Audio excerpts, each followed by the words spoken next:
বড়মশাই রুই মাছ নিয়ে এসেছে। রুই মাছগুলো দেখো কত মোটা মোটা পিস। তো আমি ধুয়ে নিয়েছি ভালো করে। এখন লবণ হলুদ দিয়ে মাছটাকে ভাজবো। দেখো বন্ধুরা, মাছের গায়ে নুন হলুদ মাখিয়ে নিয়েছি। এবার হচ্ছে এটাকে ভাজা করব। সব মাছগুলো ভেজে নেবো সুন্দর করে।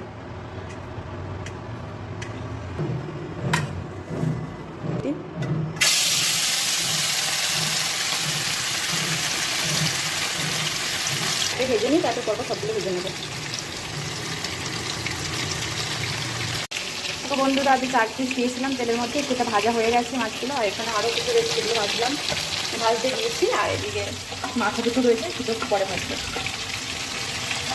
এগুলো সব ভাজা হয়ে গেছে। কি সুন্দর মাছগুলো ভাজা হয়েছে। এখন 2 পিস মাছ নিয়ে রাতে খাবো, সেই জন্য বেশি করবো না। আর কচুর মুখে দিয়ে মাছ দিয়ে হবে।